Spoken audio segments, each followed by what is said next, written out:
Listen, Genesis 18 is not just an Old Testament visitation, it's a preview of the entire New Testament.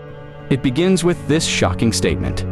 The Lord appeared to Abraham, not in thunder, not in smoke, but as a man, walking up to Abraham's tent. Then Abraham looks up and sees three men. Two were angels. The third scripture calls the Lord. And Jesus himself confirms this in the Gospels. In John 8:56, Jesus says, "Abraham rejoiced to see my day. He saw it and was glad." When did Abraham see him? Genesis 18. And in John 8:58, Jesus seals it.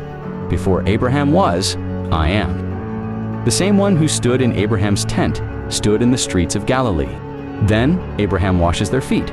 And this foreshadows John 13:5, where Jesus poured water into a basin and began to wash the disciples' feet. In both stories, God is not a distant ruler. He is a humble visitor who steps into our dust. Abraham brings bread and a meal, and the Lord eats with him. That's the gospel pattern.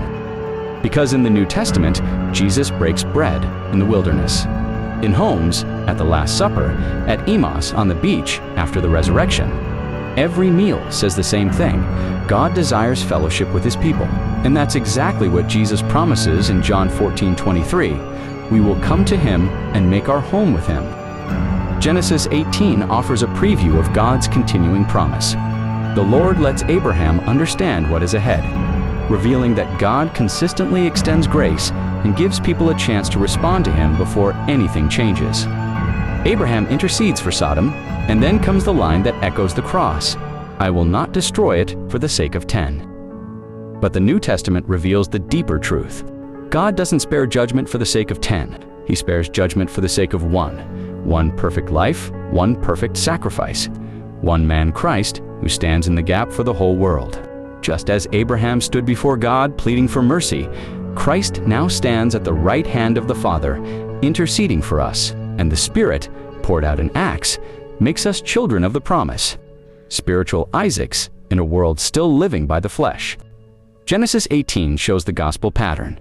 God visits, God promises, God shares his plans. God listens, God saves, and when the time is right, God judges. This is the same pattern carried all the way to Revelation, and listen. The same God who walked into Abraham's tent walked out of the tomb, and he is returning again. Share this message with someone today.